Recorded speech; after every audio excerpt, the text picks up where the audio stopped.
Sabe quando a gente lê um texto e as ideias simplesmente fluem, uma conectando na outra de um jeito perfeito? E outras vezes parece que está tudo meio quebrado, repetitivo? Pois é, o segredo para essa fluidez muitas vezes está numa ferramenta super poderosa da nossa língua: os pronomes relativos. E eles não são só uma regrinha chata de gramática, não. Eles são, na verdade, os conectores que deixam nossa comunicação muito mais elegante e clara. Vamos entender como usar essa mágica. Para começar, vamos direto ao ponto. Dá uma olhada nessas duas frases. Eu li o livro e o livro é muito bom. As duas estão corretas, claro. Mas não soa um pouco robótico? A gente repete a palavra livro e isso quebra o ritmo, deixa a comunicação menos natural. E é aqui que a coisa fica interessante. A grande questão é essa. Como é que a gente pega essas duas ideias separadas e transforma numa só, que soe mais sofisticada, mais bem falada? A resposta, gente, está em entender como as palavras se organizam no grande mapa da nossa língua. Pensa assim, para a gente entender o papel de uma pecinha, primeiro a gente precisa ver o tabuleiro inteiro, né?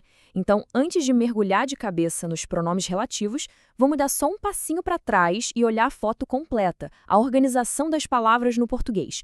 Basicamente, as palavras no português se dividem em dois grandes times. De um lado, as variáveis, que são aquelas que mudam de forma, sabe? Para concordar em gênero, masculino e feminino, e número, singular e plural. Do outro lado, as invariáveis, que têm uma forma fixa, não mudam nunca. E reparem bem quem está ali no time das variáveis. O pronome. Guarda essa informação, que ela vai ser super importante daqui a pouco. Beleza. Agora que a gente já sabe em que time o pronome joga, vamos fechar um pouco o foco. Qual é, afinal, a função de um pronome? A forma mais fácil de pensar nisso é que ele é tipo o substituto oficial de um nome, ou seja, de um substantivo. E a definição formal, aquela de livro, confirma exatamente isso. O pronome é a palavra que entra em campo para substituir ou acompanhar um substantivo. O trabalho dele é, principalmente, evitar a repetição desnecessária e fazer as conexões certas no discurso. E olha só esse exemplo, que deixa tudo super claro. Em vez de falar o rumo que Paulo desejava, a gente usa ele. A frase fica mais limpa, mais direta, concorda? O pronome ele fez o trabalho dele direitinho, substituiu Paulo e a mensagem continuou 100% clara. Agora sim, chegamos na estrela da nossa análise. Dentro dessa família enorme dos pronomes, tem um grupo especial que é a solução exata para aquele nosso primeiro problema, o das frases repetitivas. São os famosos pronomes relativos. Então, aqui está o pulo do gato. O pronome relativo faz mais do que só substituir uma palavra. Ele se refere a um nome que já apareceu antes na conversa, que a gente chama de antecedente, e aí ele conecta uma informação nova a esse nome.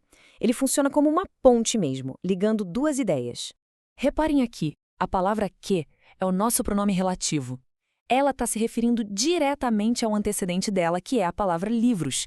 É o que conecta a ideia principal, os livros são muito bons, com a informação extra, estou lendo os livros. Viu só? Tudo junto. E aqui temos outro caso. O onde é o pronome relativo que nos leva de volta para a palavra sobrado, o antecedente. Percebem como ele especifica de qual sobrado estamos falando? É aquele em que a pessoa morava. Uma conexão que, nesse caso, indica um lugar. Lembra daquela divisão que a gente viu lá no começo entre palavras variáveis e invariáveis? Pois é, ela voltou, porque os pronomes relativos também se dividem exatamente nesses dois grupos. E aqui está o nosso mapa da mina. Este quadro organiza tudo de um jeito super visual. De um lado, os relativos variáveis, que são tipo camaleões. Eles mudam de forma para combinar com a palavra que se referem, como o qual ou cuja. Do outro lado, os invariáveis, que são como âncoras, sempre com a mesma forma, tipo que e onde. Entender esse mapa é o grande segredo para usar essas palavras do jeito certo. Vamos olhar mais de perto os variáveis. Como eu falei, eles são os camaleões. Eles precisam se adaptar, mudar de forma, para concordar com o gênero e o número do substantivo que eles estão retomando. É por isso que a gente tem o qual para um antecedente masculino singular, mas usa as quais para um feminino no plural. A concordância aqui é a regra do jogo. Já os invariáveis são mais tranquilos, mais diretos ao ponto. A forma deles é fixa, não muda jamais. Que quem e onde vão ser sempre assim, não importa se o antecedente é masculino, feminino, singular ou plural. Isso faz deles as ferramentas mais flexíveis que a gente tem na caixa. Certo, a teoria tá clara. Mas e na prática? Como é que a gente coloca esse conhecimento para funcionar no nosso dia a dia? Chegou a hora de ativar esse superpoder gramatical que a gente acabou de descobrir. O processo é bem simples, na verdade. São só 3 passinhos. Primeiro, ache a palavra que está se repetindo sem necessidade. Segundo, consulte o nosso mapa e escolha o pronome relativo que se encaixa melhor ali. E terceiro, junte tudo e crie uma frase só, muito mais elegante e eficiente. E com isso, a gente volta para o nosso desafio lá do começo. Seguindo os passos, a repetição era o livro, a gente escolheu o pronome invariável, que é o mais coringa de todos, e o resultado, o livro que eu li é bom.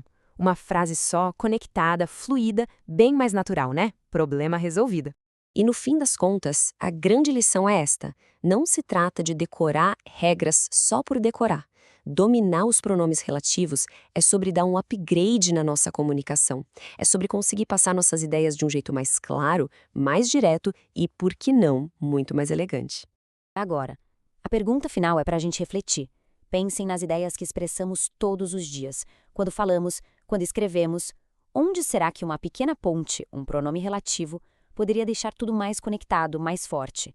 Que ideias podem ser unidas a partir de agora?